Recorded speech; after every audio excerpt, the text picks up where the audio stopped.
कहिएगा, जो तवक्को की जा रही थी, जिस तरह से चैमा गोइयां हो रही थी, एग्जैक्टली भारत ने अपना वही रोल प्ले किया है। लग ये रहा था कि कुछ शायद रवाबित बेहतर हो सकते हैं, लेकिन अपनी जो रिवायत है उसको बरकरार रखते हुए आज भी जहर उगलने की बार बार कोशिश की गई, और जो टोन थी उस वक्त बात करने की, वो बहुत ज्यादा उनकी जो थी वो हाईलाइट हुई है। अब जब जयशंकर खिताब कर रहा है, पाकिस्तान का प्राइम टेलीविजन ने उसके एक दो जगहों पर म्यूट कर दिया, आवाज को बंद कर दिया। पाकिस्तान का जो प्राइम टेलीविजन है, न्यूज चैनल आजकल जब म्यूट करता है तो उसका मतलब समझ जाए कि ये डुगडुगी पर बंदर की तरह नाच रहा है, या ये घुंघरू बांध कर नाच रहा है, या कोई ना कोई मसला है, यानी कोई ना कोई चीज है जिसे छुपाने की कोशिश की जा रही है। यकीन करो, जयशंकर की बिल्कुल आदत उसी तरह है, इसकी शक्ल ही चिड़ी हुई रहती है यार, पता नहीं क्या चक्कर है इसका। दहशतगर्दी, इंतहा पसंदी और अलहदगी पसंदी, ये जयशंकर को कोट कर रहे हैं कि दहशतगर्दी, इंतहा पसंदी और अलहदगी पसंदी के साथ तिजारत नहीं हो सकती। यानी ये बड़ा वेग किस्म का, मुबहम किस्म का स्टेटमेंट है। लेकिन ये मुबहम किस्म का स्टेटमेंट जब ये इंसान इस्लामाबाद में बैठकर कह रहा है, उस दौरान पाकिस्तान का जो प्राइम टेलीविजन है जो इसे म्यूट कर रहा है, जो इसकी आवाज को सुनवा नहीं रहा, इसका मतलब है कि कोई ना कोई झोल है। Beggars can't be choosers. नमस्कार दोस्तों, जय हिंद। तो दोस्तों, जैसा कि आपने इंट्रो में देखा कि भाई जयशंकर साहब ने, जैसा कि हमने सोचा था वही हुआ। जयशंकर साहब ने पाकिस्तान में जाके पाकिस्तान की धरती पे बैठ के पाकिस्तान को ही पेला है भाई। उन्होंने टेररिज्म के बारे में बात करी है, उन्होंने सेपरेटिस्ट मूवमेंट यानी कि खालिस्तान के बारे में बात करी, जो कि पाकिस्तान फंडिंग करता है, उसको सपोर्ट करता है, उनको हथियार प्रोवाइड करता है, उस बारे में बात करी है। साथ में जो कि POJ के है उस बारे में भी बात करी है। मतलब कि सीधा सीधा पाकिस्तान को ही वहाँ पे जाके पेला है। अब वो पाकिस्तानियों की भाई भयंकर वाली जली हुई है इस समय, मतलब इतनी जली हुई है दोस्तों, इनकी बातें सुन के आप खुद समझ जाओगे आगे इस वीडियो में कि इनके लिए एक बर्नॉल का ट्यूब है ना, वो भी कम पड़ जाएगा। बाकी चलते हैं इस वीडियो की तरफ, लेकिन उससे पहले अगर आपको ये वीडियो पसंद आए तो लाइक करना, चैनल को अभी तक आपने सब्सक्राइब नहीं किया तो प्लीज चैनल को सब्सक्राइब जरूर लेना। भारतीय वजीर खारजा, इंडियन वजीर खारजा जयशंकर, उन्होंने SCO से का जो इजलास है वहां इस्लामाबाद में खिताब किया है। अब जब जयशंकर खिताब कर रहा है, पाकिस्तान का प्राइम टेलीविजन ने उसके एक दो जगहों पर म्यूट कर दिया, आवाज को बंद कर दिया। पाकिस्तान का जो प्राइम टेलीविजन है, न्यूज चैनल आजकल जब म्यूट करता है तो उसका मतलब समझ जाए कि ये डुगडुगी पर बंदर की तरह नाच रहा है, या ये घुंघरू बांध कर नाच रहा है, या कोई ना कोई मसला है, यानी कोई ना कोई चीज है जिसे छुपाने की कोशिश की जा रही है। तो आखिर क्यों जयशंकर की आवाज को म्यूट करके दुनिया भर में एक ठट्ठा लगवाया है, और म्यूट करवाने की वजह क्या थी, क्या चीज है जो अपनी आवाम से छुपाने की कोशिश की जा रही है? हो सकता है इसके ऊपर बड़ी डिबेट और डिस्कशन होगी, और ये होनी चाहिए। ये मामला इस तरह से खत्म नहीं होगा। BBC Urdu, BBC most credible tabloid, ये लिखता है, दहशतगर्दी, इंतहा पसंदी और अलहदगी पसंदी, ये जयशंकर को कोट कर रहे हैं कि दहशतगर्दी, इंतहा पसंदी और अलहदगी पसंदी के साथ तिजारत नहीं हो सकती। इंडियन वजीर खारजा का SCO से खिताब। इसके बाद वो लिखते हैं, इस्लामाबाद में शंघाई ताउन तंजीम के 23वें इजलास के तीसरे रोज इंडिया के वजीर खारजा डॉक्टर जयशंकर की तकरीर के दौरान पाकिस्तान में TV चैनल्स पर ऑडियो को म्यूट कर दिया गया, ऑडियो को नहीं सुनाया गया। ताहम एक्स पर शेयर किए गए अपने बयान में उन्होंने इंडिया के बयानिए के चंद नुकात शेयर किए हैं, जहां पर बहुत सारी बातें की। उन्होंने कहा, जनाब, दहशतगर्दी, इंतहा पसंदी और टेरिटोरियल इंटेग्रिटी, यानी कि टेरिटोरियल सोवरेनिटी, यानी कि बॉर्डर्स की जो रिस्पेक्ट है, जब तक वो नहीं होगी तब तक तिजारत नहीं होगी। तो कौन सी बॉर्डर्स की बातचीत कर रहा है? पाकिस्तान ने कोई जाकर मुंबई क्लेम किया है? पाकिस्तान ने कोई नोएडा या दिल्ली जाकर क्लेम किया है? पाकिस्तान ने जाकर कहा ताजमहल हमें दे दो?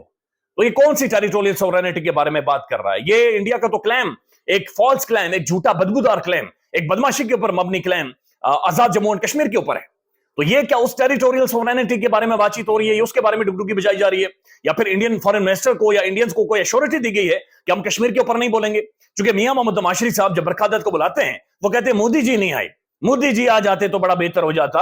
और बरखादत एक इंडियन साहब, यानी पाकिस्तानी साफियों से नहीं मिलना, किसी 200 जर्नलिस्ट पाकिस्तान में है, किसी से नहीं मिलना, लेकिन बरखादत एक मखसूस किस्म की प्रोमिनेंट इंडियन जर्नलिस्ट, उन्हें बुलाकर उन्हें एंगेज करके फिर ये पैगाम भी देना कि असल में हम तो भारत के साथ बड़े अच्छे ताल्लुकात चाहते हैं, हम तो मोदी जी को चाह रहे थे कि मोदी जी पाकिस्तान में आते और मोदी जी को शायद रायमंड भी बुलाया जाता। तो ये क्या है? यानी ये एक सवाल है जो अपनी जगह पर पैदा हो गया है, क्योंकि इंडिया तो खैर GB को भी क्लेम करता है, इंडिया तो आजाद कश्मीर को भी क्लेम करता है। तो कौन सी टेरिटोरियल सोवरेनिटी, कौन सी अलहदगी के हवाले से गुफ्तगू और बातचीत को वो रद्द कर रहा है? तो ये समझ से बाहर है। जो उन्होंने इंपॉर्टेंट बात की, उन्होंने कहा, उन्होंने पाकिस्तान के वो क्या कहते हैं, पोक करना है। उन्होंने कहा जी we should have an honest discussion, honest discussion होनी चाहिए। ऑनेस्ट, इसका मतलब यह है कि वो कह रहे हैं कि हम ऑनेस्ट डिस्कशन नहीं करते, ईमानदाराना गुफ्तगू की जाए। ये जो हमारी उर्दू में जो लफ्ज़ बनता है उसका, कि ईमानदाराना गुफ्तगू की जाए और ये इस चीज़ को मेक श्योर किया जाए। ईमानदाराना गुफ्तगू से उनका डॉक्टर जयशंकर का क्या मुराद है? Obviously he is talking about terrorism, extremism, militancy and basically शायद उन्होंने जिसे कहेंगे ना, अदरवाइज उसको नहीं इतना ज़्यादा वो करना चाह रहे। जारी बात है, वो पाकिस्तान आए हैं, वो होस्ट कंट्री को, ये जो ऑनेस्ट डिस्कशन है ना, इसका मतलब ये है कि टेररिज्म के ऊपर आप हमारे साथ बात करें, या वो कह रहे हैं कि टेररिज्म के ऊपर आए डायलॉग करें, या वो कह रहे हैं कि आए let's forget, if you really want to move on, let's have a conversation where terrorism is a case in point, जहां पे टेररिज्म जो है वो एक केस इन पॉइंट हो। सो ये वो बात कह रहे हैं। उन्होंने अपना एक जो जिसे कहेंगे ना मौक़िफ़, उन्होंने बड़ा टका के दिया, ठीक है, और उन्होंने मौक़िफ़ दिया है। उन्होंने कहा कि पायन है जी है ना टेररिज्म के उत्ते गल करिए ते तां बेसिकली वो कह रहे हैं कि हम आपके साथ मूव ऑन कर सकते हैं। That's how we can move on, ठीक है। ये चीज़ जो है इसको do not underestimate what he is saying, मैं तो इसको अंडर एस्टिमेट नहीं करता। और दूसरी बात यह है कि जयशंकर यहां पर आकर बैठकर इस्लामाबाद में बैठकर यह कह रहा है कि दहशतगर्दी और इंतहा पसंदी, यानी ये इतना बड़ा फ्रॉडिया, इतने बड़ी घटिया किस्म के स्टेटमेंट ये दे रहे हैं कि कनाडा ने इनके सफीर और इनके बंदूक को उठाकर बाहर फेंका कि कनाडा के अंदर ये सिख को मरवाने जा रहे थे। अमेरिका के अंदर उनके खुफिया इदारों ने बदले पकड़े इंडियन ने जो ये बंदे मरवाना चाह रहे थे। पाकिस्तान के अंदर इनका खुद डिफेंस मिनिस्टर धमकियां दे चुका है कि पाकिस्तान में हमने किलिंग्स करवाई हैं। फिर कश्मीर रावलाकोट के अंदर इन्होंने रावलाकोट की एक मस्जिद में बंदा मरवा दिया था इंडियन खुफिया इदारों ने। फिर कतर के अंदर इनके 2-3 एजेंटों के बगाने से फांसी लटकाया गया है। लिहाजा ये किस मुंह के साथ ये चूसनी आकर यहां पर ये दहशतगर्दी और इंतहा पसंदी की बातचीत, और फिर ये क्लेम कि टेरिटोरियल सोवरेनिटी, यानी टेरिटोरियल सोवरेनिटी भाई तुम्हारी होगी तो इंडिया तक होगी, आजाद कश्मीर और कश्मीर एजे के मकबूजा कश्मीर, यानी ये बड़ा वेग किस्म का, मुबहम किस्म का स्टेटमेंट है। लेकिन ये मुबहम किस्म का स्टेटमेंट जब ये इंसान इस्लामाबाद में बैठकर कह रहा है, उस दौरान पाकिस्तान का जो प्राइम टेलीविजन है जो इसे म्यूट कर रहा है, जो इसकी आवाज को सुनना नहीं रहा, इसका मतलब है कि कोई ना कोई झोल है। इसका मतलब है कि दाल के अंदर कुछ काला नहीं है बल्कि दाल पूरी काली है। घंटा ये अब जा रहा है कि जनाब असल में पाकिस्तान शायद अपनी फॉरेन पॉलिसी को और इंडिया के ऊपर जो माजरत के साथ मकबूजा कश्मीर के हवाले से जो स्टांस था, जो पाकिस्तान 76 सालों से बेच रहा है चूरन कश्मीरियों को कि हम आपके एम्बेसडर्स हैं, हम आपके सामने खड़े हैं, हम आपका मुकदमा लड़ेंगे, उसके ऊपर एक नजर आ रहा है कि लचक नहीं बल्कि घुटनों पर जो पाकिस्तान की जो फॉरेन पॉलिसी आती हुई नजर आ रही है। क्योंकि जो आपका फॉरेन मिनिस्टर है वो इसहाक डार है, और इसहाक डार का फॉरेन मिनिस्ट्री इसलिए दी गई है क्योंकि ये खानदान का समधी है, और इसलिए भी दी गई है कि उन्हें इसके बाद डिप्टी प्राइम मिनिस्टर का ओहदा भी दिया गया है। तो डार ये कह रहा है कि मैं फॉरेन मिनिस्टर भी हूं और साथ साथ में डिप्टी प्राइम मिनिस्टर भी हूं, तो मैं बड़ा होकर वज़ीर आज़म बनूंगा। तो अगर आप लोगों ने इससे पहले बिलावल भुट्टो को फॉरेन मिनिस्टर बना दिया गया था, यानी पाकिस्तान की फॉरेन पॉलिसी ऐसे ही है कि अगर आपने किसी को नवाजना है, अगर आपने किसी को दिलासा देना है या शुगर लगाना है या किसी को चूटे जहाज के दिलवाने हैं, उसे फॉरेन ऑफिस दे देते हैं। इंतहाई संजीदा मामला, लेट्स सी इसके ऊपर क्या क्लैरिफिकेशन आती है, लेकिन पाकिस्तानी फॉरेन ऑफिस को इसके ऊपर जवाब देना पड़ेगा, देना चाहिए, क्लैरिटी के साथ देना चाहिए। नहीं तो बिंगा कश्मीरी हमारे सेंटिमेंट ठीक ठाक तगड़े करके यहां पर हर्ट हो रहे हैं और बहुत सारे सवाल आते हैं जो कि इस पर उठ रहे हैं।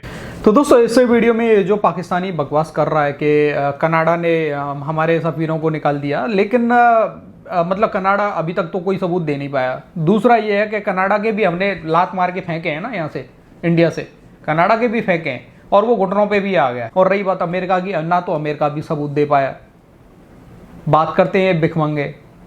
और रही बात ये बात कर रहे हैं पीओजेके की, तो बेटा वो हमारा है, भारत का हिस्सा है, ठीक है, शुरू से ही भारत का हिस्सा रहा है। तुम भी भारत से ही निकलो, और जिस जमीन पे तुम लोग रह रहे हो ना भिखमंगो, वो भी भारत की जमीन है।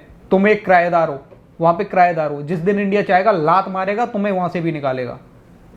फालतू की बकवास करते हैं, मतलब इनको ऐसा पेल दिया भाई, इनकी इतनी भयंकर वाली जली हुई है दोस्तों के वनडोल कम पड़ जाएगी भाई इनके लिए। मुझे लग रहा है कि 2-4 ट्रक बर्फ की सिल्ली भी भिजवानी पड़ेंगे इनके लिए।